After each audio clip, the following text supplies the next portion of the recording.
and this is not just this is not tested, definitely not tested for new chartered accountants, fresh chartered accountants are applying for jobs. But then, internal promotions, etc. When you talk about after you get a job, this is something that people look at. I mean, companies look at, and then ability to execute, and that's very important, right? Communication. I think this is important. Communication is not about just being able to speak good English. It is about how effective are you in communicating. So the intent with which you are communicating something, it has to be the same that is received by the by the recipient. One. Second is, are you able to tell a story? So today's world, I think everything boils down to how good are you at communicating your story about your function, story about yourself, right? How are you able to carry that on? That's important. So many of us, as accountants, we are keen to talk about everything under the sun, right? All the nuances, all the issues that are contributing to this one. But we never use a 80-20 rule. I think, 80-20 rule means 20% of the problems are, actually cause 80% of the issues. So we are not focusing on the key problems that may arise or key issues at hand, but we want to talk about everything. And that's, a general this thing that we have, I think, issue that we have amongst accountants. Are you able to influence peers, right, and stakeholders? I think that is important too. We need to be able to influence our peers. See, I mean, when you look at an organizational hierarchy, right, I mean, it's easy to manage your subordinates, people working under you. Or if you don't have people working under you, then, it's easy to manage your bosses because you know what your bosses expect out of you. But if you don't know what your bosses expect out of you, then good luck. It's going to be a problem. But peer management, peers will actually help you to grow in the organization, right? And that's the most difficult part to, actually manage.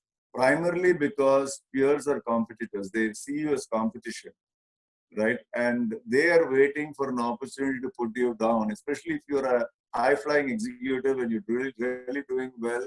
People around you will definitely get jealous, right? And the peers are the first ones to get jealous. Not the subordinates or the superiors. But so peer management is a very important aspect that we need to do, and that communication with peers, managing their expectations, helping them out in times of need, and not seeing them as competition, will go a long way to let everybody in the organization know that you are probably a leader in the making, right? Ownership, and this is something that my company takes up, right? I mean, are you acting like an owner?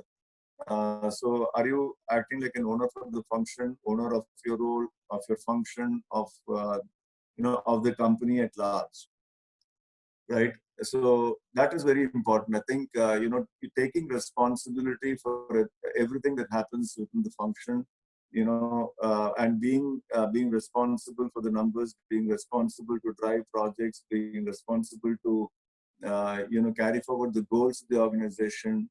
And that really is. So, for example, if you were to start your own business and you were the owner of your own business, how would you deal with that particular function of the business, or how would you deal with the entire business? What is it that you would do? What are the steps that you take? And that's important. From a potential standpoint, I think the first thing that I look at, when companies look at, is attitude, right? Do you have a positive attitude to learn, positive attitude even when things are not going well for you, right? And do you have an open mind, right? In my career of 28 years, I've seen that the best people to learn from are your subordinates and your peers, right? Your superiors don't have time to spend time with you. They'll come back and give you feedback, and you need to work on the feedback with your peers, your subordinates. That's where you learn, right? And that's my experience. Leadership, leadership teams effectively, lead teams effectively and boldly. I think that's very important, right? So you need to be a very effective leader. I mean, in the sense that you need to be able to inspire people to achieve the goals and reward them, and make sure that when you are faced with some problems in performance of people, you are bold and able to take that missing effectively, right? Manage. I think the organizational matrix these days are so complex that you're not just reporting to a single boss, right? So, for example, in my case, I report to my boss in the US in finance, but I also report to two other people on the operating groups in India and in the Philippines, right? So, managing this matrix becomes important because priorities of each individual is different, right? India has a different priority. The business leader wants to try something else. People in the Philippines, the business leader there wants to drive something else. Your boss wants to drive something else, right? So there are three different priorities. In managing that priorities, managing the uh, the organizational matrix, and keeping everybody informed and taking the right decisions. That I think is a very key element of all this, in terms of growing up the ladder. Um, and then assimilating the culture. I think if you're a new joiner, right, you need to assimilate the culture of the organization and understand. So the culture is defined by the values of the organization, and what are the different aspects that the companies are looking for, right, in a person, um, and be able to move along with the flow. I think that's important, right? The other thing is, in any organization that you see, you will have politics, right?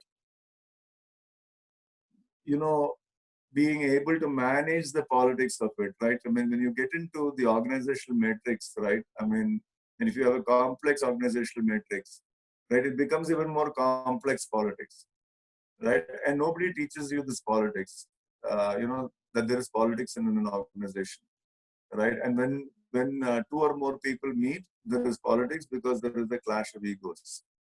Yeah. But how do you manage that, right? I mean, very, very maturely, right? And not get into, not get onto not step onto the shoes of other people, right? And make sure that, you're able to drive your own agenda, which is, in line with the organizational goals. And at the same time, being able to assuage people's feelings and emotions, etc. That I think becomes very, very important. And that, to me, according to me, this potential aspect of the entire thing is what drives growth in the organization. That's what really helps people to move up. Performance is always taken for granted. Once you start performing, everybody will say, yes, I mean, this person, you give him anything, he will perform. But does he have the ability to scale up the ladder? May or may not be, and that may or may not be is defined by the potential. Pankaj, is my voice audible? I hope I'm not cracking up. One second, Ramesh. Yeah, no, you're not cracking up. It's this time it's fine, Ramesh. Going on well. Okay, great. Great. Okay, so, and there are many instances, I think, that I've faced where there are organizational politics, right? So, and especially when a young, new business leader comes in, right? He or she would want to kind of, drive their own agenda, and which may be conflicting with what you have thought of for the organization. And then, it could lead into a problem. And I'll give you an example. I think, in one of the businesses that I worked for, we were in a situation where we were not um,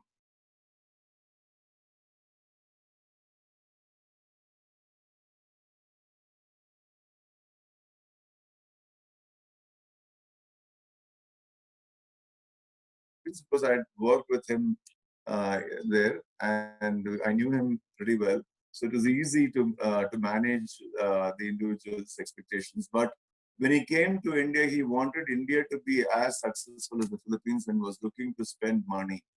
And when he came in, I told him, sorry, there's a problem. We can't spend money, right? I mean, we are not going to meet our transfer pricing margins. And one of the reasons was because our headcount dropped severely because a few clients of ours went away, and there was a few of the clients walked out because of performance issues. A couple of them walked out because of liquidation in the US, etc. So our headcount, which is about close to 3,000, fell to about 1,200, right? So that was a big problem. So our revenues actually dropped, but our cost remains the same. So we had to take huge measures to to reduce our cost base, right, and reset ourselves. So it is not a great time for this individual to come and then actually, you know, um, listen to something like this. And we were at loggerheads. I mean, he would say, I want to incur this expenditure, and I would say no. You know, and those days I was still younger. I mean, probably about 10, 15 years younger than what I'm today. So there was this frequent clashes that we used to have, right? Um, so I kind of realized that this is not going the way it should. And I said, I mean, this is not going to work well. So I kind of went back to my seniors in the US, and I kind of laid down this problem with them, and I asked them, how do I handle this? And then they kind of gave me some tips on how to handle it, right? So I came back. I had a conversation with this business leader, and I said, listen, I mean, I want to help you, and we need to grow this business together, but I think we need to also take some steps in between to, initially to kind of arrest this problem. And then from there on, we'll go. And we work together, right? And I don't know, I mean, probably for the first time, we invented something which was called a lump sum model, in CNB, in compensation benefits. And the lump sum model worked like this. People who, first of all, we identified areas where we needed to cut costs. We did that, so extra headcount was off. And then we realized that there are a lot of people who are sitting in the organization who are earning money doing the same roles, not getting promoted, and their salaries were actually increasing by about 10 to 12% every year.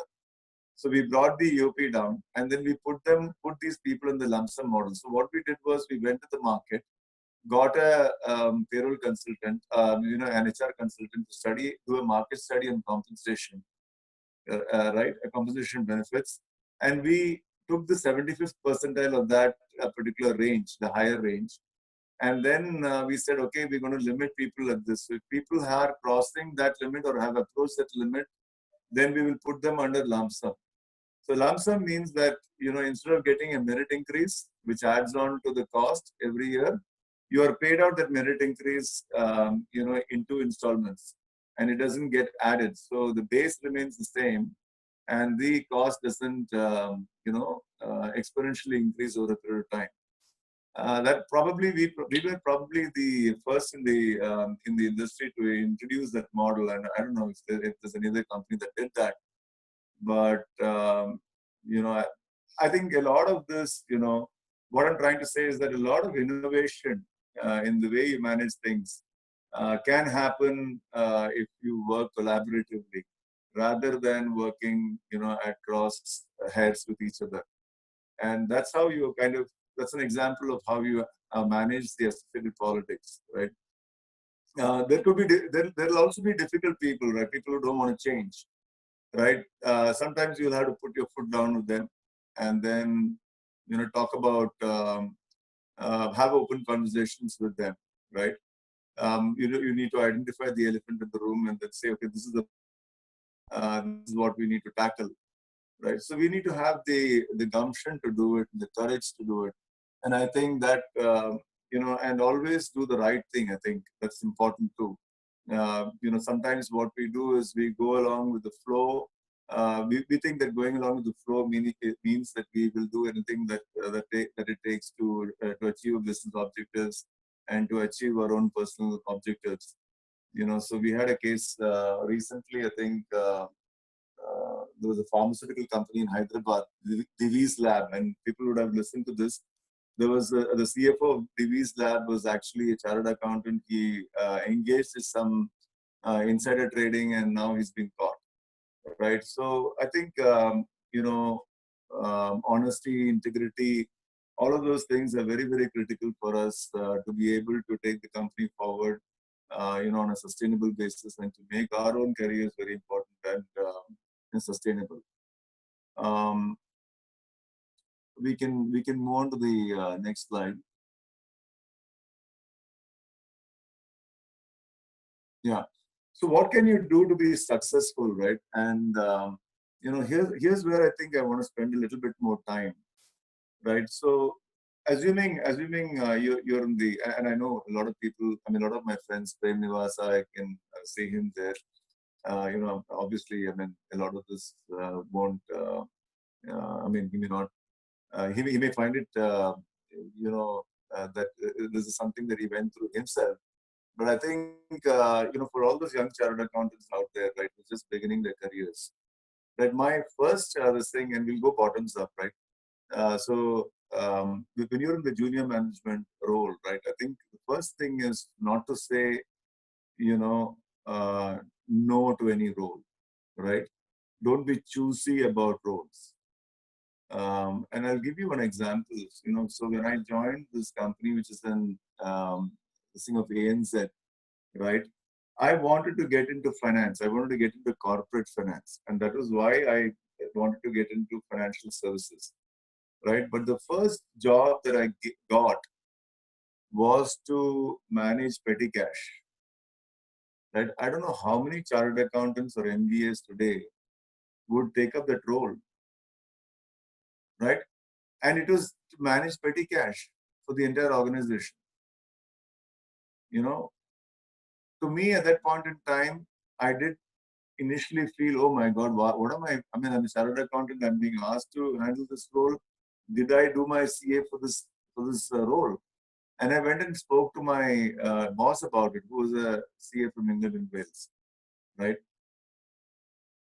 So she said, yeah, listen, I mean, I think you need to start small. Start small and start growing in the organization, understand the different aspects of it. Because when you sit in my job, you will need to understand the nitty-gritties of each and every role. And that made sense to me, right? And, organizations also look for flexibility in people, right? So how flexible are you to do the job? So for example, if somebody in your team is not available today, are you willing to step into that person's role and do it for the organization? Because work must go on, right? So don't be choosy about roles, is what I would say, right? Start from the base, okay? The second thing I would say is, start building domain expertise in that role. And I alluded to this earlier also, right? I mean, people want to move away from the roles pretty fast. 12 to 18 months, they want promotion, they want to see different roles. I am bored of this role. This is something that I hear from young people, I'm bored of this job. There's nothing more that I can do in this job. Okay, but when I sit down to have a conversation with them, I come up with 5 things that they can do better, right? And they go back with those 5 things and come back and say, okay, I've done these 5 things, now what next, right? I want a different role. This role doesn't excite me anymore. So I don't think that is the right mindset to go with. The right mindset to go with is to understand the role, how that role links up to the organization, how does your function. So understanding your role, and your role may be a subset of your function, right? It may not contribute to the entire to the function in its entirety. So understand the function. Sit with your peers who do other jobs in the function. What do they do? How does it work? Sit with operations. Sit with marketing. Sit with other departments. Understand this. How does this function contribute to their functions? Right? Is there any interconnection? Right? Look at all the cyclical things that happen within the function, within the business. Right? Once you get that, once you know how to handle things, then you will definitely be able to contribute and improve and take your jobs to the next level. That I think is very, very important, right? So at least 2 to 3 years in a role is a must. And now in my organization, I've told my people, right? Don't expect a promotion in less than 2 to 3 years, or don't expect a change in the role unless you spend 3 years, minimum 3 years, 2.5 to 3 years in that role. And people have taken it. And you know, the thing is, in a back office organization like ours, it becomes important because you're sitting 3,000 miles away from the main company where the actual business is being run. And when you're in financial planning and analysis or accounting, right, a lot of decisions are taken there, right? A lot of action happens there. And when it is percolated down to you, the depth of that, knowledge is not really made available. And it is not because people don't want to do it. They don't have the time to do it, right? So your being in that role for a longer period of time, you know, helps you to understand these nuances at different stages of your career in that role.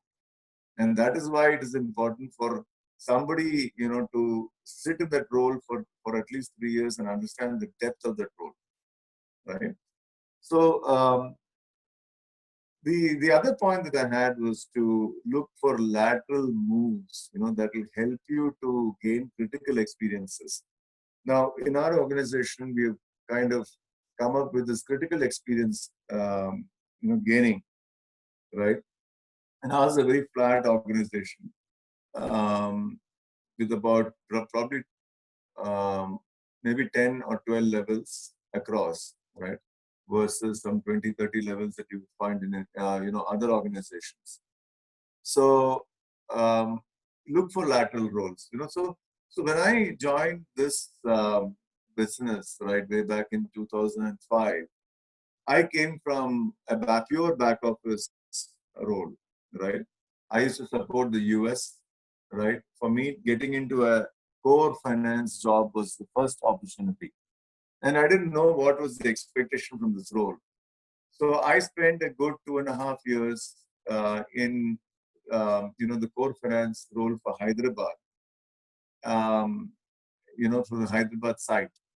And I joined as a controller for this role. So controller's role is primarily to take care of accounting, right? And book closures, quarter-end closures, tax filings, regulatory things with STPI, and so on and so forth, right? So that was my core job, and 2.5 years I did that, and then out of the blue I got an opportunity to go to the Philippines, right, and start the finance organization there, and I went at a lateral role, right, and I went there because nobody else was willing to go there, right? Nobody else wanted to move out of their comfort zones. Family reasons or whatever that reason is, right? In Philippines is just way out, far east, right? And the culture is so different, from ours. The eating habits are so different. So all of that, becomes a problem for people, right? And that was offered to me, and I picked that up, right? And when I picked that up, right, similar to the experience that I had, I wouldn't have picked it up if I had not had that experience in Karvi, right, that I talked about earlier, right? So I was willing to try out anything and everything. So I went there, lateral role. I spent another 2 years in that lateral role. So I would have spent close to about 4.5, 5 years in that lateral role as assistant vice president, right? And that role gave me not only a perspective, it was like a CFO role. Okay? I mean, it gave me not only a perspective about the accounting, the business, but it also gave me a clear-cut thing about the operations, because I used to be the only one in finance, and I had outsourced my accounting activities to another shared services organization within GE. But that, so I was not constantly at doing the work myself, and I used to get things done. That gave me an opportunity to understand the business, to understand operations, to understand, how, what are the nuances of that. That put me in great stead for me to come back and take over, take on the CFO role for Asia. So I think, so I'm probably addressing, both these points at the same time. stay in your role for a long period of time, 2.5, 3 years, move laterally, right? Because lateral roles will give you those critical experiences that you need to be able to climb the corporate ladder. Because otherwise, it's going to be very, very difficult, right? So those lateral roles are important. And, especially be very vocal with your manager on what lateral role you need to move in. And don't say, I don't want to move into lateral role. I've spent 3 years now. You're supposed to give me a promotion at the end of 3 years. So promotion is not an entitlement, right? Promotion comes with a lot of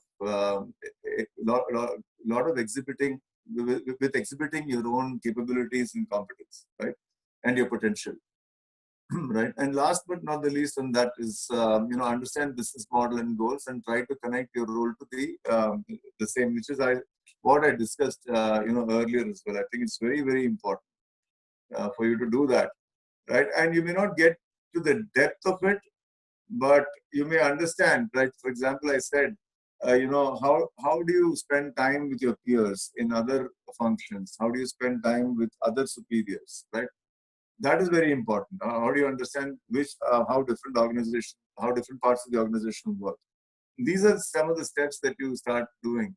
And my advice to people is, when you are in a particular role, you start thinking about the next role, right? What is needed for the next role? And I think, a few weeks ago, I had heard, I think Chaitanya, I think Gurupati also, who's the CFO for D. Shaw, he did mention that, think like a CFO. And I think that's very important. So, think about your manager's role or your manager's role. What does it take? How are they handling that role? Right? I mean, how do they communicate with people? What is their vision? What are they looking at? I think these are some of the things that you need to understand and appreciate. And once you understand and appreciate, and you start thinking of yourselves as the next level, in the next level, then that's where growth happens. But if you start thinking only as to why am I the only person not getting growth, not getting this one, then it becomes a big problem. Then you'll never grow because you're not moving up there. You're not performing to your own potential. You're not giving room for improvement for yourselves. So that I think becomes a problem. See, and when you graduate from a junior management to the middle management, right? And these years that I mentioned, they're just hypothetical, okay? Don't go with that. It could be shorter, it could be longer. So basically, I mean, these are purely hypothetical info, just to give you a flavor of what kind of experience we're looking at. See, I mean, this is where I think if you've been an individual contributor, and the primarily junior roles are all individual contributor roles. There are senior roles which are in the individual contributor roles too, but primarily you don't start off with leading teams, right? And here I think you need to start thinking about leading teams. And it's very, very important for you to be a team leader, right? And get things done from people. And this is where I think the potential aspect of yours will come to the fore, right? Learn to delegate, learn to give responsibilities to people, but don't abdicate. By delegating, don't abdicate your responsibilities, right? Don't also be, a leader who is micromanaging the team. That becomes important. That becomes difficult. So when you're micromanaging, it becomes difficult because people will then be dependent on you, right? You're also likely to lose people in that way. Okay, so you have to be flexible in your approach. Your job as a team leader is to give a vision to the team, saying, "Listen, we need to perform to the best of our abilities, and I trust you guys, right? And let's do it. And whoever has a problem can come to me. I have an open office. Let's discuss. We will work on this together, right? And that's how you lead teams. So when you lead teams, you have to think about your team members, right? I mean, you have to put them in the forefront and think about them first, rather than think about yourselves. A lot of people think about themselves. What is my growth opportunity? And with that, they feel that if they delegate, a lot from their plate, they may lose their importance, and somebody below may get, may get the visibility and may then be promoted over. So what if my junior who's very smart gets promoted over me uh,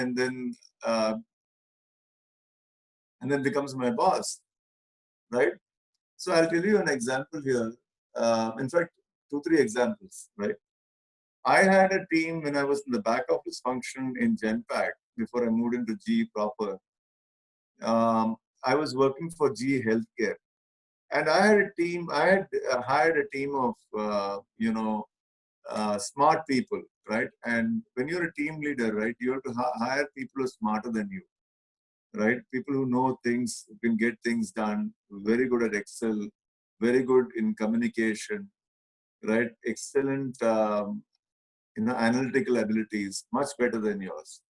You got to do that, right? Only then you'll be successful. Yeah. So I kind of hired very, very smart people. And there too, these smart people, problem with these smart people is that they want to grow quickly, right? So 2 years down the line, they came back to me and said, we want to apply for corporate audit staff. And corporate audit staff was actually very, very, very, high profile organization in GE in those days. Even today, I think it is. It's an internal audit organization for GE. And once you get into corporate audit staff, then your career growth kind of, quadruples. It becomes exponential. So everybody wanted to get into that. And two of my very smart people, got selected for it. And in 2 years' time, they came back as senior vice presidents. 2.5, 3 years, right? And there was somebody. Both of them were SVPs, so executive level. Senior executive level people. And I was actually, a vice president who's waiting to be promoted to a senior executive. Yeah. See, some of these things, when you work for your people, when you put them in the forefront, right, when they get ahead of you, you feel good about yourselves, and they have that gratitude towards you. They treat you with respect. Ultimately, at the end of the day, like Daya said, it's not about money. It's about developing people. It's about, doing something for them. It's about seeing them grow, right, in the organization. Right. I know several people, I've met several people in the past, and I know several people who are very, very insecure, as a leader. Right. And they will never put their people in the forefront. Right. They will never give them opportunities, So I don't think being a team leader, you should all do that. You should look at, so yeah, when you're in the middle management, I think the importance is that for you to, you're now functionally established, right? You've handled probably a couple of roles in individual, maybe one role or 2 roles, for 2.5 years each, on the functional side as an individual contributor, start leading teams. That's what I would say. And then, start beginning to think of yourself as a leader. That's important. And I mentioned that, assess impact of every action that you take on the business. Okay, how is this, if I do this, how is it going to impact the business? How is it going to impact my role? How is it going to impact my team? That's very important. So start thinking like a leader. Start being visible in the organization, right? Many of us feel that, in comparison to our peers, we are not being noticed in the organization. Well, if you have to be noticed, you have to reach out to people. Nobody will call you and say, hey, Ramesh, why don't you come here? I want to have a conversation with you. People don't have time for all that. You have to make yourselves, you have to create time in their calendars and go and meet them, talk to them, right? And when you do that, right, when, organizationally what happens is that, in an organization, the leaders sit together and annually, maybe once or twice a year, they sit together and discuss the organizational staffing model, right? And that means they're looking at people who could move into different roles, right? And when you are connected with different people across the organization, everybody will know you, right? So the ownership of your career is, you need to take the ownership of your own career and make sure that you are visible in the organization, right? You're known to everybody. So as Ramesh Menon, I am known to everybody, not just since I became a senior vice president and CFO, but even when I was a controller, everybody knew me, right? Because I went in and talked to everybody, understood the organization really well, and understood everybody. Everybody in the US also knew me, right? So it's important to make that connect with people, you know, and talk to leaders. You know, sometimes we get scared, you know, talking to leaders. I don't think that's not going to help, right? I mean, after all, everybody is a human being, right? I mean, people may be in positions of authority. You know, you may feel, if you go and then ask them, that they may feel, they may not like it, right? That's fine. I mean, but you would still need to go and then have a conversation with people, right? With leaders. Um, you know, the other thing aspect of this is to become aware of your emotions, and I think, you know, when you're a junior manager, I think it's okay once in a while that you become very emotional about things, right? You become protective about stuff that you do. But when you're getting into team leading roles, when you're getting into middle management, right, it's very important for you to start observing your emotions, right? And the best way to do it is to see how your leaders, right, are managing tough situations, right? And every company goes through a tough situation. Every function goes through a tough situation. How do they take those tough calls? I mean, how do they maintain their composure? That is important. Yeah, I think so. Becoming aware of your emotions, because if at this stage, if you're still emotional and you have mood swings, then I think people will just write you off and put you in that role, and you know, in whatever role that you are, and moving up the corporate ladder is going to be very, very difficult, right? So, you know, this is where I think, you know, you should start learning how to pick your own battles. And you would have heard this in many forums, many things. You know, even in your organization, pick and choose your battles, right? And that could be based on the circumstances, right? If something is already upsetting your manager or your manager's manager, don't go and put fuel to fire. Yeah, you know, you need to know when to introduce certain issues.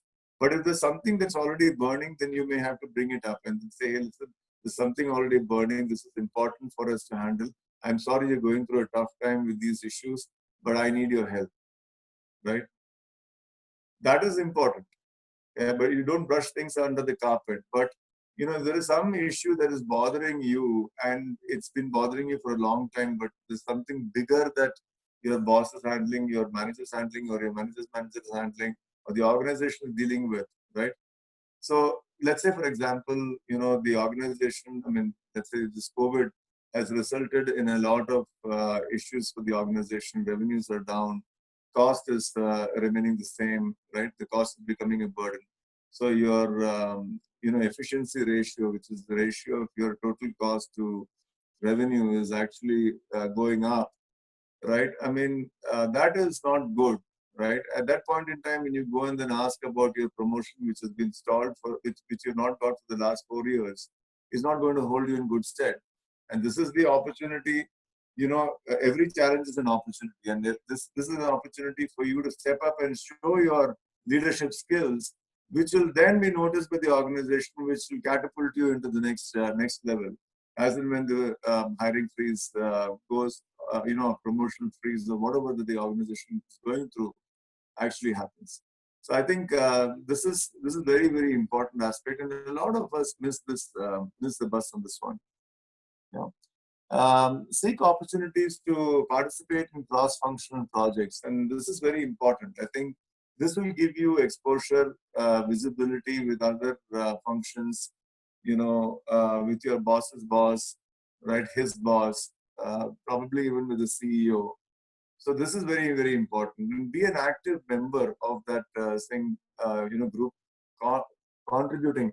And if you can be, you know, a part of a group which has, let's say, different people from different regions, of the um, of the country or of the world, that is super. I mean, I think because everybody, the more the diversity in an organization, the better it is, right? I mean, different backgrounds people come from, different experiences they bring in. So when you're a team leader, when you're hiring people, make sure that you pick up people. You have a good gender diversity one, equal distribution of men and women, right? And then have people from different backgrounds. I remember, I can give you an example here. I picked up somebody from Indiabulls Securities, right, in Bangalore, who had just managed um, the uh, the equity side of things, right? Or I'm sorry, I think the equity side of things. And his job was to kind of open demat accounts and then ensure closure of those demat accounts. I mean, I really don't know what he was doing, but he was doing some very odd menial kind of work at that point in time. And then he applied for an FP&A role. And he had not done an FP&A role ever. So I took him on. But one thing I liked about him was his attitude, right? And I took him on the role. And today he is handling FP&A for a very large function in the US, and he deals with operations directly, sitting out of Hyderabad. In 10 years, he's become a senior assistant vice president, right? Which has been if you ask me, if he joined as an assistant manager. If I take 3 years um, time for somebody to become an AVP.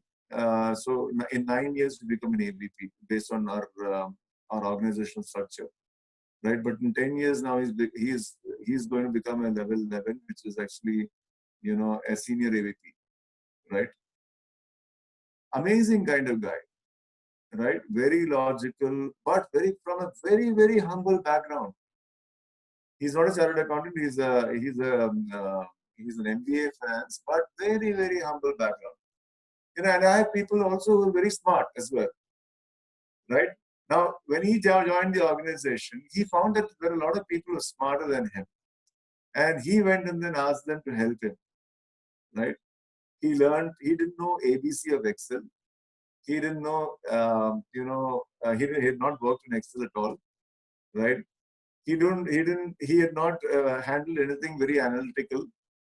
So while he was in this bench role, he utilized this time, 2.5 years, to basically get onto projects, do ad hoc work for people, support people, during quarter closes, month end closes, quarter closes, learn the job, right?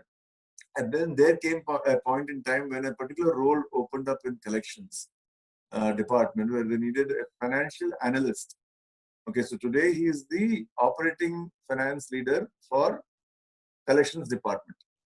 Okay, so he kind of got into this analyst role, which is a junior level role, and and then when he was supposed to get in that role, the person who was handling that role in the US was supposed to hand over the job to him and then move on. But in US, what happens is that between the time that you post for the role and the time that the person comes into that role, the person is already gone, and you have to start learning the role on your own. And his manager in the US, wasn't available to him at all because he was super busy, right? So there was nobody to train him. But this 2.5 years, he utilized that time effectively to kind of, learn some stuff about what he had done and what. So he was able to carry on with that function, that particular role in the function seamlessly. I mean, he had his own struggles, but end of the day, the US manager and I did not see any drop in his output, or did not see anything that he had not done which is supposed to do, right? So it helps. I mean, and that, according to me, I mean, having people from that background also helps in reverse psychology with those people who are extremely smart and want to move ahead in life. They see somebody who is so grounded, you know, so very grounded in their approach, humble, humility, right? Willing to learn, open mind, great attitude, you know, and they begin to reset themselves. Yeah. So your organization becomes a lot more healthy when you have such diversity in the organization. So just take care of that. I think it's very, very important. You know, so seek opportunities to be in cross-functional projects and take up roles that will give you different flavors.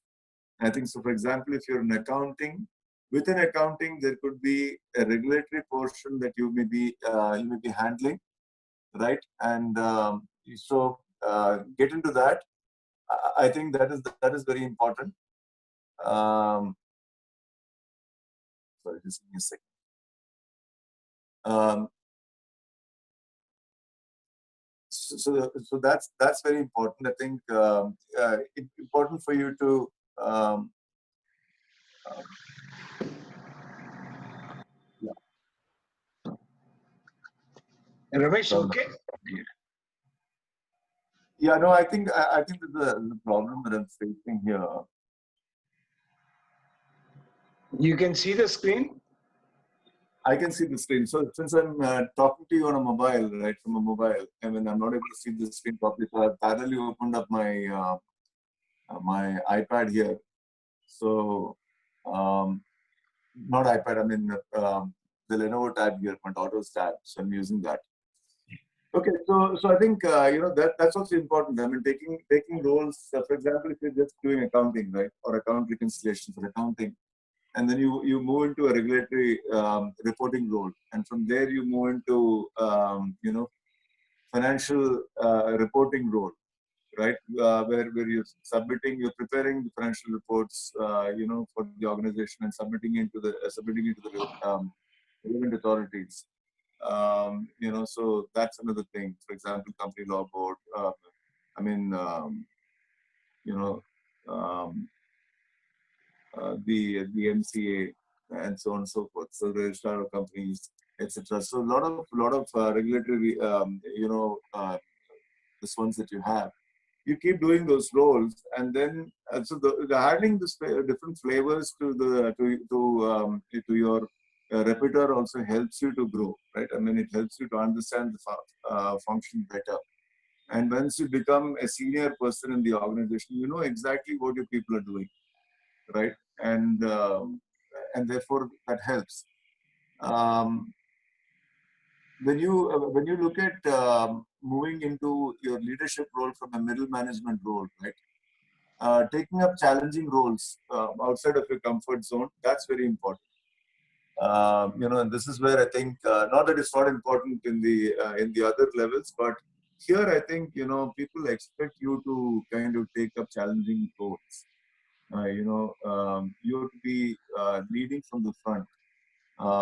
You know, and in my career, I think I have taken several of them, which you know, has helped me in good stead, and I've given you examples of those. Even today, you know, I take up projects. In fact, I'm leading projects in the US. Right, sitting 3,000 miles away, it's very difficult for you to be connected with the business. But when you are championing a particular project, and when you have diverse people working for you from the organization across different poles, it you know, how do you get things done, right? You first of all, you don't know, you may not know much about the project, you may not know much what is the issue that is being caused. So understanding the problem statement, understanding what is expected from the project, getting people to agree to that this thing, I mean, objective of what we're going to achieve, getting the time, because these projects, when they're run, you know, they're not run it's not a full-time job. I mean, it's just a part-time job for everybody. Everybody is there for critical experiences, and therefore, you know, it becomes all the more difficult to get their time. So how do you lead that diverse team, right, across racial diversity, gender diversity, you know, ethnic diversity, you know, other ethnic diversity, cultural diversity? All these things play an important role in your career as a leader. And so pick up those roles, pick up those challenging roles and jobs. And when I say role, it may not be a job, right? It can be a particular role, but which has a limited period of time, and that critical experience is very, very important.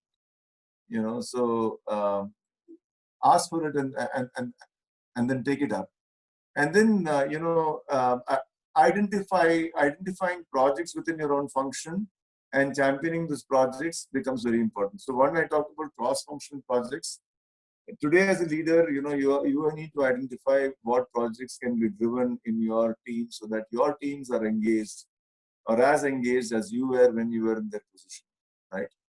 I think that is important, right? So today, I have a great resource who reports to me. He is he is the finance leader for the India operations. He, leads projects. Identifies projects. His first thing that he does is at the time when he builds his goals, right? He identifies what projects need to be done with the team for this year, right? And what projects need to be done for next year, right? And basis that he defines his goals, and then he fine tunes it to suit the organizational objectives. So some of those, for example, the organizational objectives. Where if his goals are not supporting the organizational objectives, he would shelve them off for the latter, and then the critical ones is what he would do, and he's excellent at that. And I've learned quite a bit from him, on how to manage that. So I think it's very important for you to identify and champion projects, and then this is where I think you start thinking like a CFO and a CEO, if you're not one already, right? So if you're a CFO, then you start thinking like a CEO. But if you're vice president finance, not yet a CFO, reporting to CFO, start thinking like a CFO, right? So what is my boss's outlook? What is my boss's outlook, right? All of that is very, very important, and that's, I think, once you cover all this, it will catapult you into a high growth mode, right? And you will be seen as one of those people, I think, who has great potential and will definitely perform at any given point in time, knows how to manage people, knows how to manage the politics within the organization, goes with the flow, right? Knows how to pick battles, which battles to pick up, which ones not to pick up, right? Which ones to let go, right? I think these are important things which will really, really help you to grow in the organization, right? And while doing all this, maintain the foundation of everything has to be integrity, right? And nothing can go past integrity, okay? And I think so. The takeaway in this slide, I think, says it all. I think, pace your career, right? Don't be in a hurry, play long innings, and value your wicket. I think that's very important. A lot of us think that, and today there are companies that are hiring experienced individuals at a much higher salary, 1.5 to 2 times what they're currently being paid. But my advice to all those young, CAs who are just starting their career or who are in the middle of the career or progressing to the middle of the career should think of this. You be with the more you be with an organization, right? The more the organization values you. The more exponential is your growth, right?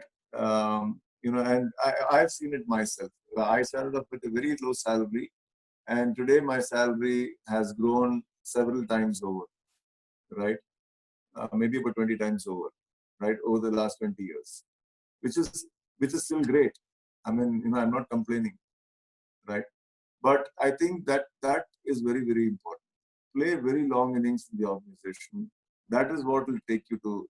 Supposing you and the organization have reached a point where there is nothing more to look forward to from each other, then I think it is time for you to move on. For example, if you're getting stagnated in your career, right? You're not getting anything despite doing everything that you can. That is a point in time when you should step out and say, okay, now let me try something different, right? But until then, don't be in a hurry to, don't throw away your wicket, value your wicket. That's very important. I think pace it out, Rome was not built in a day, right? It is very, very important for you um, to keep in mind some of these things that I said. And once you do that, I think you'll definitely grow in the organization. So I don't know how many minutes I talked. I mean, I was told that I need to talk till about 8 o'clock, but it's 7:37.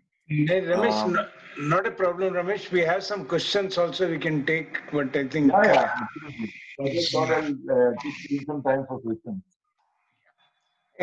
really super, Ramesh. You can just have a glass of water also, and what I'll do, Ramesh, is that one is the questions have already been put into Q&A. For the benefit of Yeah. other members, I will read out the question so that because others will not be able to see the question. So let me read the question for you. And sorry, Ramesh, the question is from a Murli PVS. How to handle a biased boss? Are you there, Ramesh? Yeah, I'm here. Yeah. Okay, how to handle a biased boss? Yeah.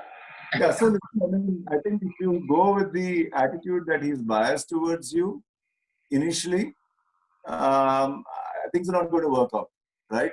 So the best way is to bell the cat and have a conversation with the individual, yeah, and then talk about the problems that you think is there in the relationship between you and him or her, right? And that really would go a long way, I mean, especially when sometimes we close our we keep our cards close to our chest. We don't talk about it, right? And we keep cribbing that my boss is like this, my boss is like that, and the same thing maybe he's also thinking about the same thing, right? Obviously, I mean, it is natural for people to have their own, have their own, I think, coterie of people, etc., etc.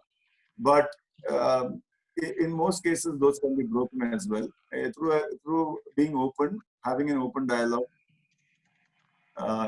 Otherwise, if it's not working out, then I think you should look for a change, look for a different department, a different boss within the same function, if there are opportunities. So, and like I said earlier, right? I mean, if there is uh, there is a dead end that you and the organization are seeing, I think then it's time to move on. But that should be the last resort, I guess.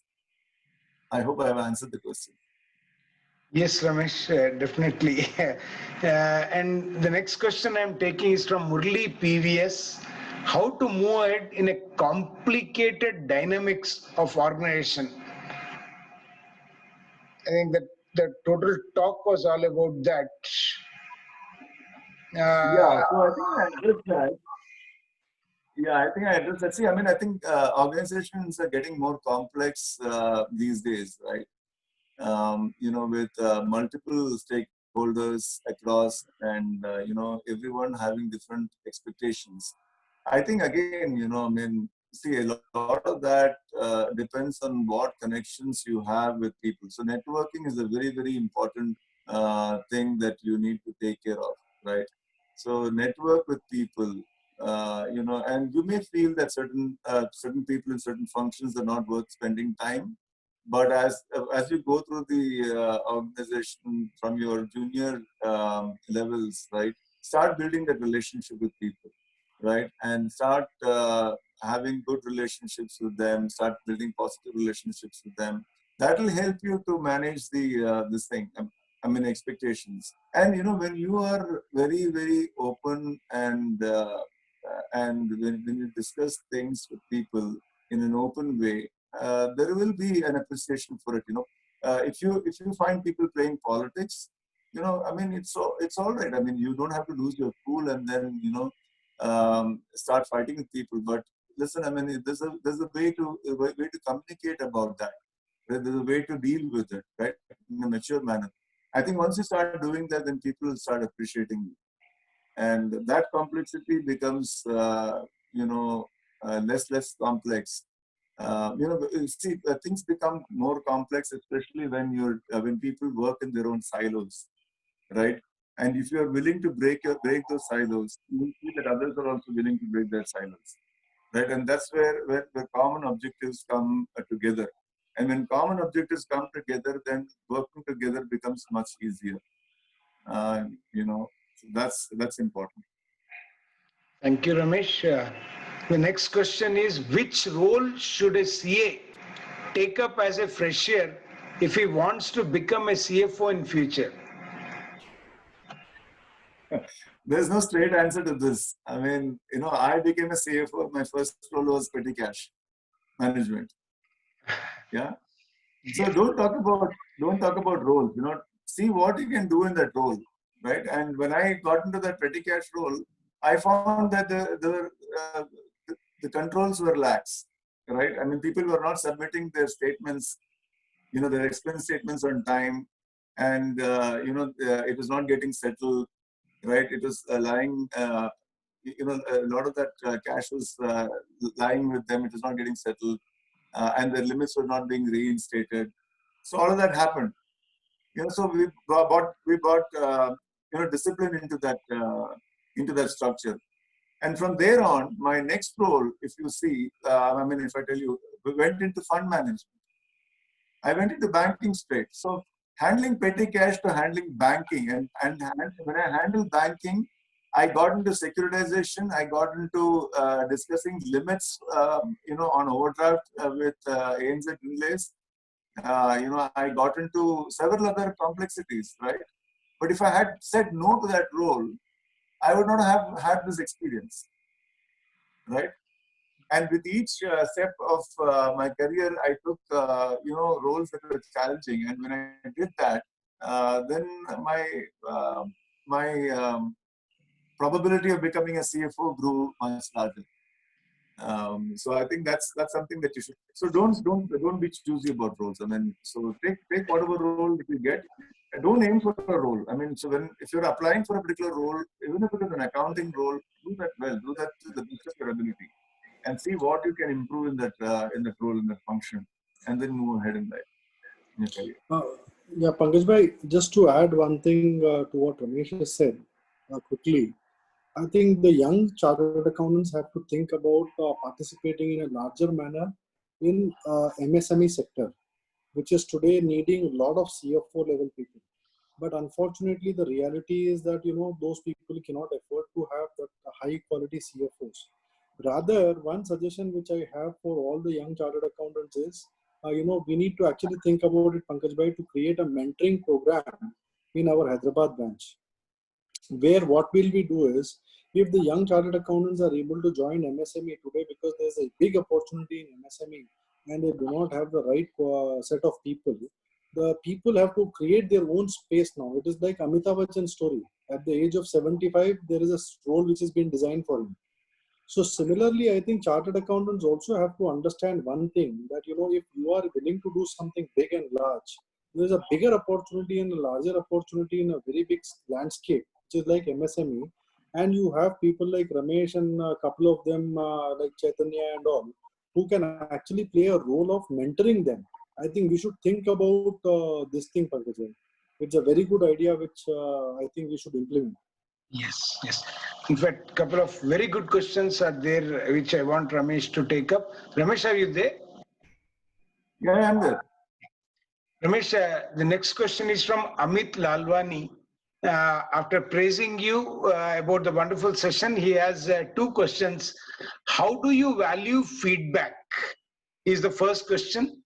Second thing is, how an individual should consider a situation where his senior never appreciate your work. And this question represents 80% of the young crowd. Yeah, so I think I'll probably take the second question first. And I think I answered that in part also earlier, right? I mean, so if somebody is not valuing your work, right, then that means the person is probably biased towards you. And how do you handle that? So that situation I've already answered, I guess. But the feedback, right? I mean, so how do you take feedback is the first question, right? Yeah. Yes. Pankaj? Yes. Yeah. First question. So how do you take feedback? You know, you take feedback with a pinch of salt, right? So why do we always think that feedback has to be negative, right? Now, in an organization, you know, your growth depends upon how you perform on your development needs, right? Your strengths are there, your strengths are given, right? And you keep adding your new. So you converting. How are you converting your development needs into opportunities and strengths? Is something that you need to be wary about, right? A lot of times you may feel, oh, I don't have any development needs, and that stops our career. Correct. So if we have this attitude, then our ability to um, grow improves. Even today, for example, at this level, I have my own development needs, right? And there's nothing wrong in having development needs, right? But you know, how are you working on those development needs, and how do you convert those development needs into opportunities and challenges? What is important? You know, I mean, I'm also not a living teacher, so I mean, I'll probably tell you this thing. I mean, you know, accept people and situations as they are is very important, right? Some you may not agree with some of the feedback. Yeah, that's fine. Doesn't matter, right? But what is important for you? Have you taken what is important for you from the discussions? That is important, right? So dropping the unimportant ones, which I mean, you know, and not getting impacted by it, affected by it, picking up the important ones and moving ahead in life, moving in your career. That's important. What is your goal? Work towards your goal.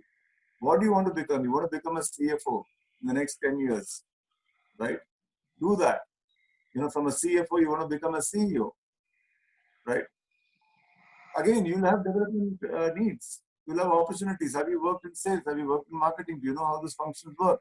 Do you know customers, right? Do you know their behaviors? Have you interacted with them? Do you know pricing?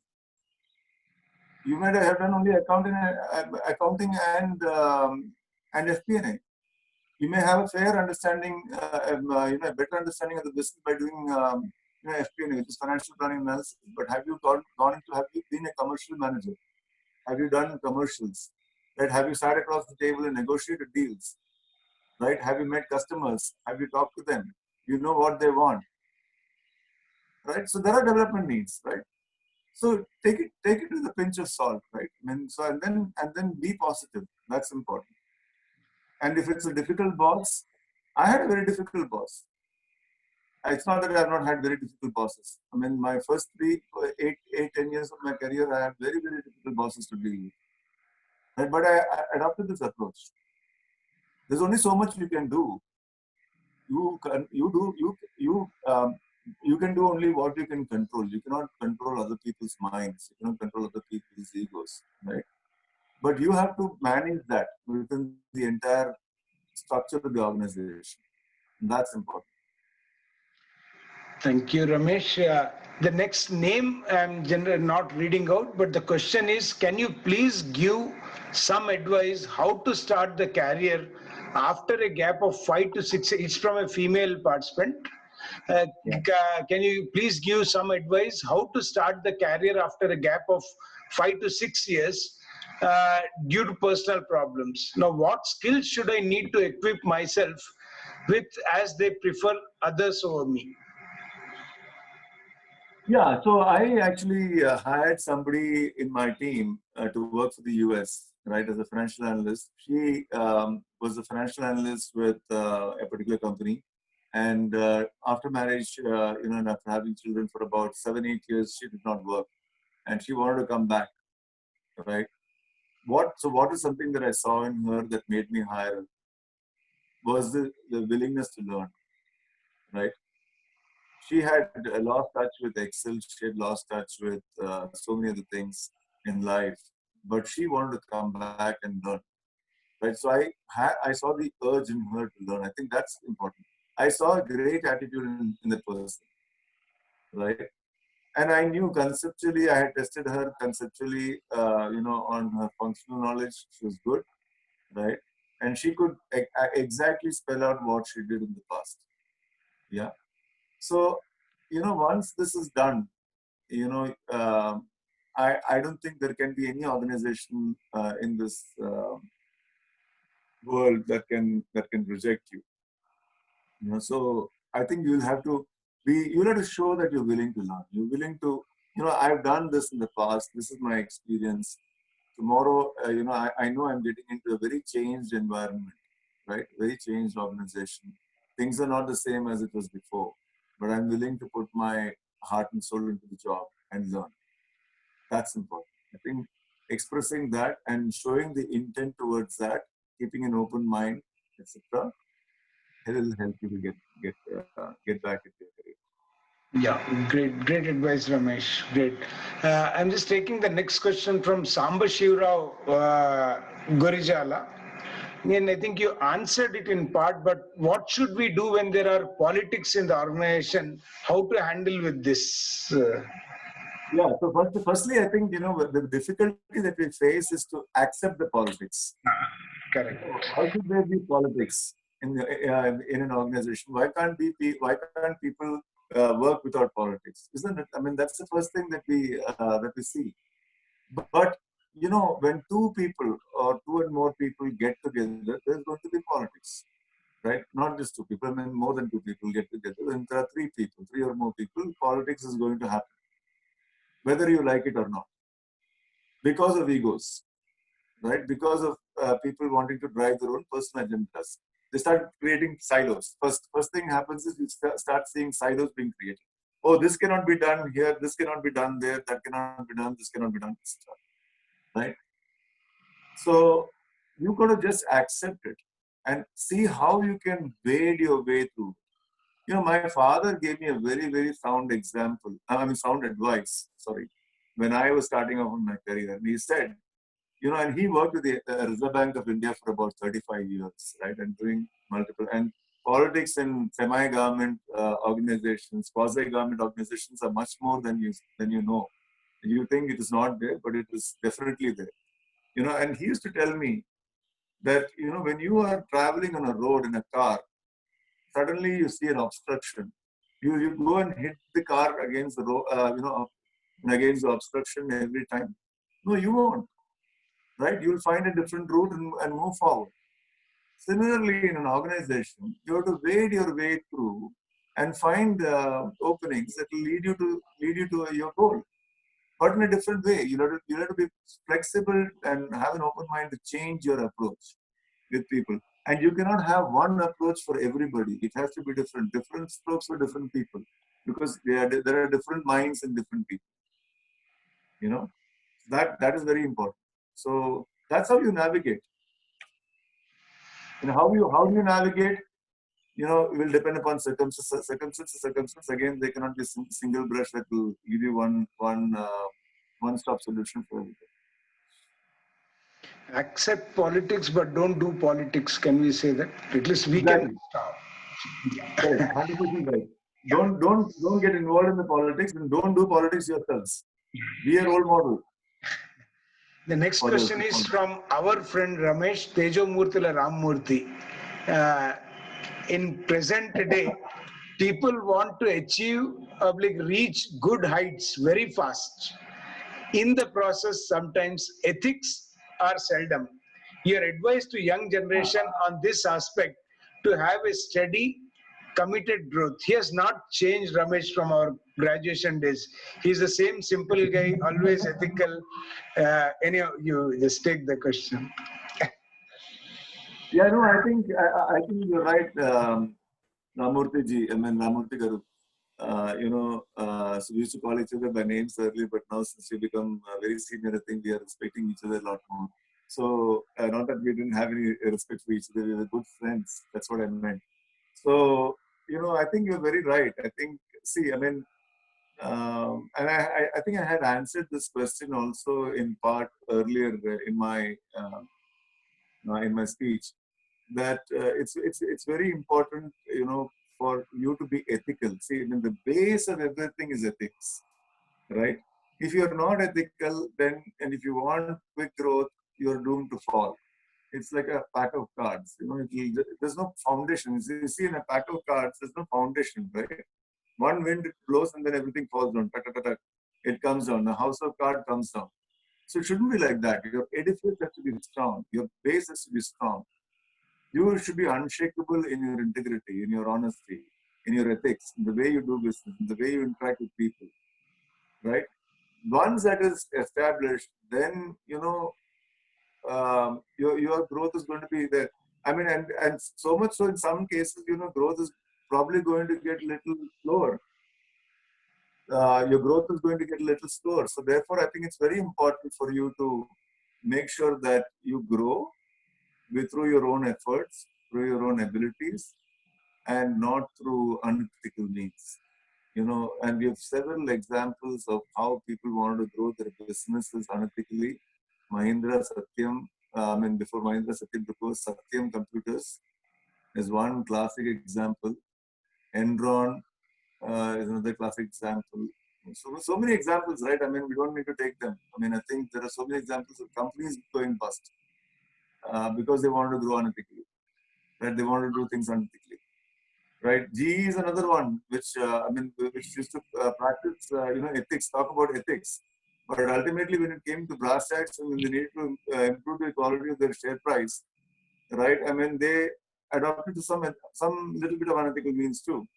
I mean, so that's the thing. So the thing is, the edifice has to be strong. Individual, see, an organization is built by individuals, right? Otherwise, an organization is not built on its own. It's built by individuals. Individuals have to be strong in their culture and in their values.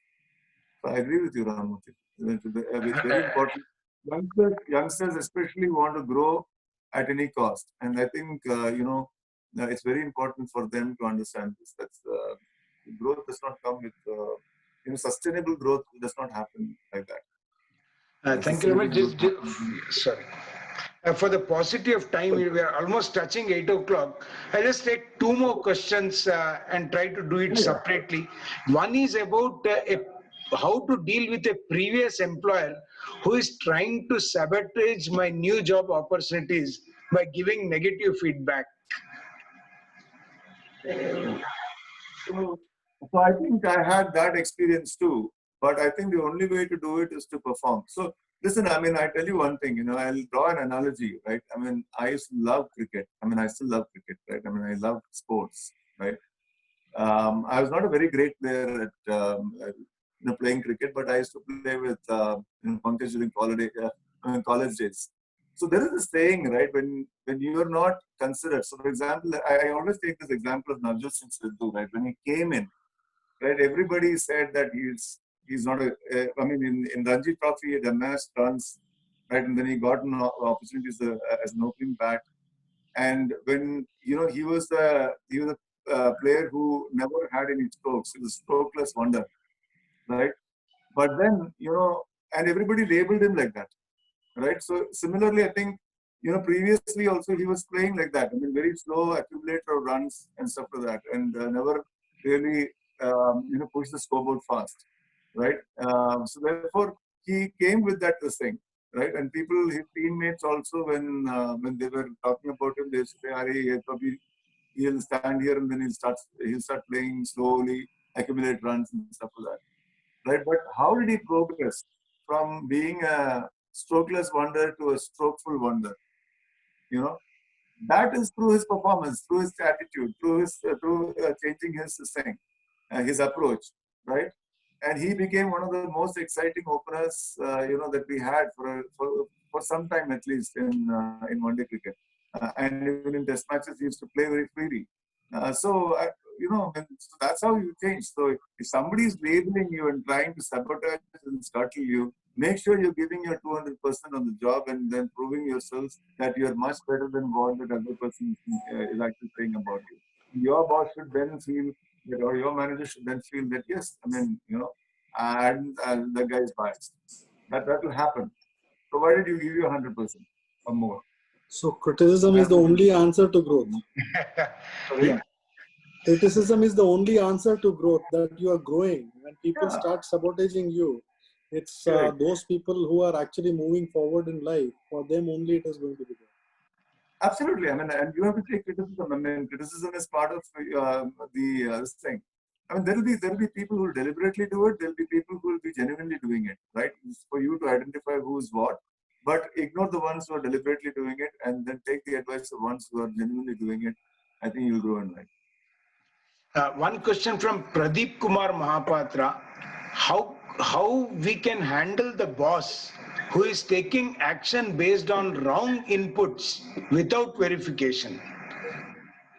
He will not stay as boss for a long time, but Ramesh, yeah, you can. Yeah. So yeah, absolutely. I think. See, listen. I mean, this happens sometimes. Right? I mean, in Russia, the moment your boss wants to take information, which is given by somebody in the team, is not validated. So that's where you step in and then you provide your analytical skills and say, boss, let me just look at this. Can you just hold on to your thoughts for a few minutes or for a few days? Let me come back to you. Let me validate this and come back to you. If your boss is not willing to listen and he's taken the decision, that's fine. Don't worry about it. But you have done what you needed to do. You have warned them in a way that listen. I mean, I need to validate this. And if he's smart enough to listen to you, then I mean, if he's a smart boss, he will listen to you. And if he listens to you, you can give him the opportunity and tell him that it's not the right decision because of these XYZ reasons. Finish. That's it. That's how you do it. This last question I'll take, Ramesh, because of time. In fact, otherwise I was enjoying this. How to negotiate for package after a gap of 5 to 6 years? Is it okay to demand 40% hike of the last drawn salary?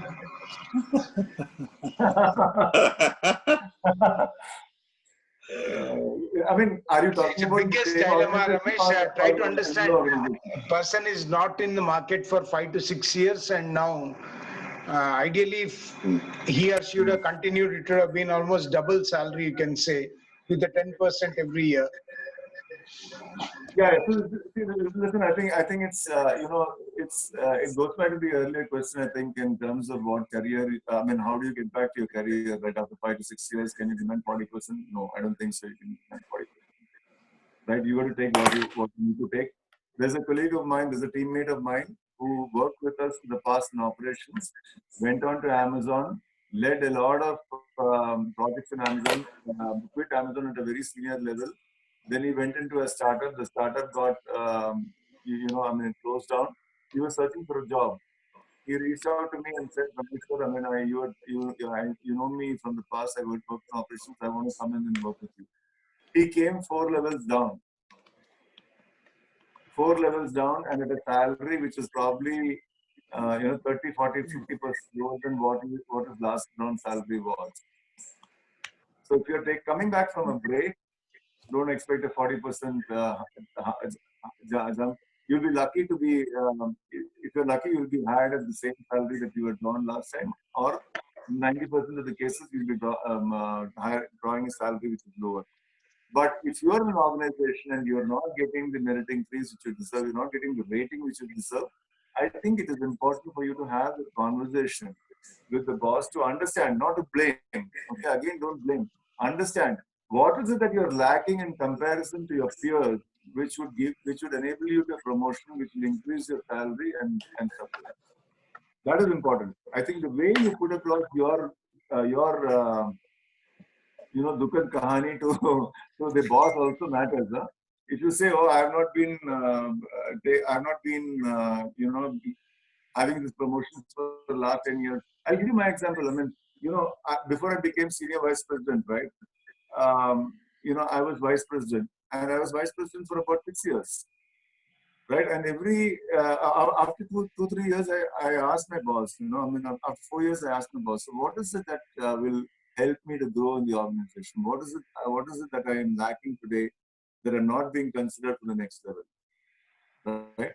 That is so, and she appreciated that. I mean, she said, "Ramesh, I mean, usually people come back to me and say, why am I not being promoted? But you are coming the other way around and then asking me, what is it that I need to do to improve myself to be able to get to the next level?" I think so. The way you put things across to people, the way you communicate, the tonality with which you communicate, not showing your frustration, open to learning, having an open mind, that will help you to grow and that will give you the strength. So, but I got my promotion probably 2 years later because there were all other people, so many other people in line for promotion. But I think it doesn't matter to me. I mean, she gave me exactly what I needed to work on, and it took me 2 years to be there, and I got my promotion again. So I'm happy. Actually. I'm Just still one struggling for my question there, promotion, because Pankaj bhai. I found it interesting. One question from Sanjeev Viram, I had missed it. Will the CA be a good fit for CEO role too? Yeah, absolutely. There are so many examples of a CA and a CFO, becoming a CEO. Actually, G Healthcare, in India, the Wipro G joint venture was actually headed by a person called A. Raja, who was actually I mean, he's a CFO, chartered accountant, company secretary also, and then he became a CEO. How many examples of CAs becoming CEOs? There is no limit to, there is no hard and fast rule that a CA can become only a CFO max. No, absolutely not. You can become a CEO too. So thank you, Ramesh. Pankaj bhai. Thank you very much. 1 minute there, bhai. Before Ramesh, because we are all doing from home, we just wanted to say a small thank you to you. So if you can just see the screen, kindly read it and take it as accepted. And once the thing opens, we shall hand it over to you. Okay, it's a small thank you note to you for taking the session today. Thank you so much. Thank you for giving me this opportunity, Pankaj bhai, and also Devai. And to all the esteemed members who are in this meeting today. I know there are a lot of people who are more experienced than I am. A lot of people who have seen life. So I hope I've been able to add value. I know some of you may have felt that this is very instructional, or some of you may have also felt that this is more attuned towards people who are starting their careers. But I've, in my best ability, to the best of my ability, I've tried to cover everybody. I think the rules do not change for everybody in corporate world. It's how you grow, with maturity and with the ability to think from people and to manage people through the various realms of matrices that are there in the organization and the politics that keeps playing. That is important. And I think will help everybody. So thank you so much. Thank you to the institute. Thank you, Ramesh. Before you give closing remark, just 1 second. People are asking me, you are not giving CP credits. See, and they say we are registered. Now, what happens is, please understand, CP credit is based on attendance. Now, I'm seeing so many names as 1GPV, 4LZ, and then some vague numbers are there. Idea phone is there, Galaxy phone is there, 15C0847A. How should we know that who is the person who has attended? I have been repeatedly requesting people not to attend using those names. So I am here for 5 more minutes. I request such people to kindly correct the names now also, so that when the Zoom gives the attendance, we will know who is the exact person who has attended. Thank you. There were your closing remarks. And Thank you, Pankaj bhai. Thank you, Ramesh. It was undoubtedly an excellent presentation, and you ensured that our second inning also goes well. You scored a century and you made us feel comfortable. Honestly speaking, a couple of people have been sharing their views all throughout, and I think the candid approach, rather I can say, it is very crisp, clear, and straight to the point. Entire presentation, to be honest, I am going to ask for your presentation. It will be a very good presentation for my firm as well. I think it's not corporate alone, it's also for the firms which we need to follow in a larger manner. We have tried, friends, this for all you people. We have tried, we are really thankful that, you all have given the encouragement and, given a positive frame of, state of affair for us so that we could get encouraged. And rather by giving positive statements, you have actually made us more responsible to get something very important for you. To get these speakers, honestly, we are fortunate to have such wonderful friends who are willing to come and share. And Ramesh, I think I can understand the continuous sitting which you have done. and a continuous talk for 2 hours. It's a tough thing. But the tough thing doesn't even last anywhere for your stress, I think, because you have shared your heart out and your experience of this number of years of 30 years and plus. I think even if in this entire discussion today we had close to 250 plus people, out of this 250 plus people, even if we are able to change life of 25 or 2.5 or even 2 people for that matter, whole achievement goes in a larger way. And these people are going to make difference, and we are going to actually make the profession a brand ambassador. And we are just waiting for, as you thankfully acknowledged, I'm really humbled and touched that you gave us encouragement saying that we are working towards this kind of new things. And if during your time, Pankaj Bhai time or my time, we could get this kind of input, it would have been a great support for all of us. Friends, we are only trying to get the best for you people. And rather I can say, the people who have gone through a good amount of experience, they are so humble, they are so soft, and they come share their personal experience, which generally people try to avoid. But the competition goes well when you have a qualitative competition around you. Running a race alone is you win the race and you also lose the race. But when you are fighting opportunity, there are 10, 20, 30, 40, 50 people who are just going to grab. There are multiple eyes which are going to look at it. So, we are trying our level best to start the third and fourth series very soon. It's going to be something very interesting. And Pankaj Bhai is shaking his head. But Pankaj Bhai, at least you need to, we'll make it 2 sessions only. Yeah, from 13th, there was not even one day where we did not have sessions, and some days more than one session. Pankaj Bhai, in the entire process, rather Thank I you. can say, Definitely. Right.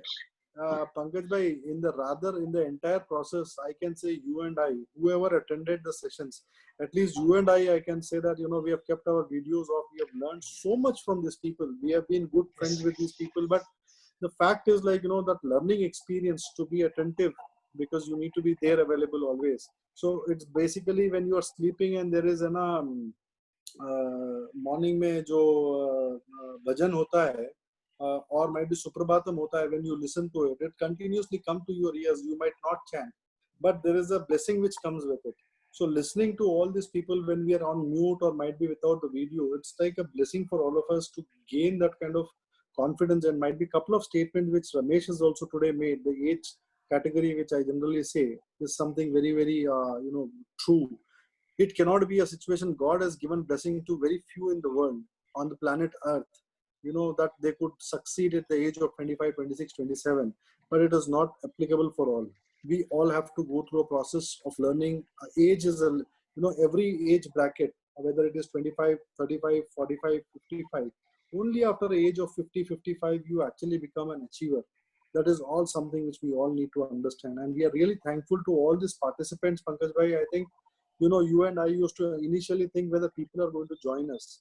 But today, when we are looking at all this kind of participation which is coming in, whether it is with CP, without CP, free or paid, doesn't matter for people. If there is a learning, when we have a story like Eklavya in our mythology, we are actually doing similar thing. We are, sitting at a distance level. We don't even know. Ramesh doesn't even know whom he is talking to.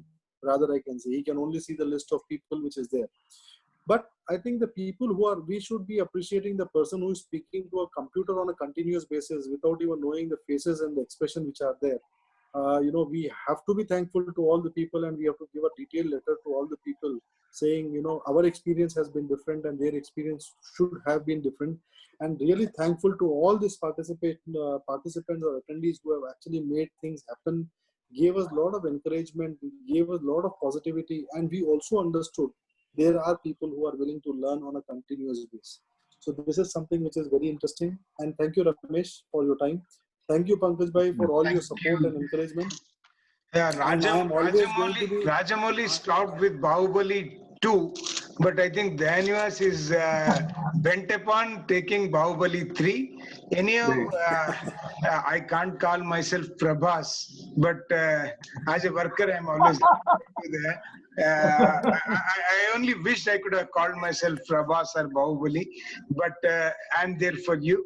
And thank you very much, Ramesh. On behalf of Hyderabad branch, I thank each and every participant also who was there with us, not only today, but from 22nd, when we had the series of meeting, every day we had a minimum attendance of 350. And today, even though we had a topic which was more employment oriented, still we had 257 people. It is really, really, I can only say big. We have to encourage more and more people, Pankaj bhai, to join the sessions. Thank you. So thank you, Ramesh. Thank you, everyone. Okay? Thank you so much. Thank you, everybody. Thank you. Bye. Pankaj bhai, I think couple of messages are coming. Yeah. आपको रुकना है थोड़ा. And I think it was amazing, Pankaj bhai, amazing. क्या बात the way he talked was बहुत ही जबरदस्त बात करा, बहुत जबरदस्त बात करा बस. सारे लोग इतना सारा थैंक यू भेजे हैं, हम लोगों की तरफ से भी thank you. You all are really encouraging us, and we hope that we are justifying being there in the branch, region, and central council. And one assurance is we are going to be there. Let us make this profession on a total different level, and let people feel that when chartered accountant walks, the aura makes the difference. Correct. चलो देव, ठीक है. Thank you very much. I think we'll end because BJP भी करना है. अरे पंकज भाई वो भी ले लो, आप चैट कॉपी कर लेना. नहीं है मेरे पास ऑलरेडी बुक सेव हो रहा हो. सेव हो रहा. Thank you. सारे लोग thank you very much. You are giving so much of love and affection. I think on behalf of Pankaj bhai, me, entire management committee of Hyderabad and the regional council members, we really thank you all. And we will come back in August. Come back again. 2 दिन छोड़ दो भाई, 2 दिन छोड़. नहीं अभी बहुत बिल्कुल करेंगे पंकज भाई. 2-3 दिन आराम करो आप, फिर उसके बाद चालू करेंगे. काम भी करता हूँ, आराम नहीं. चल, right there भाई. Thank you. Thank you Pankaj.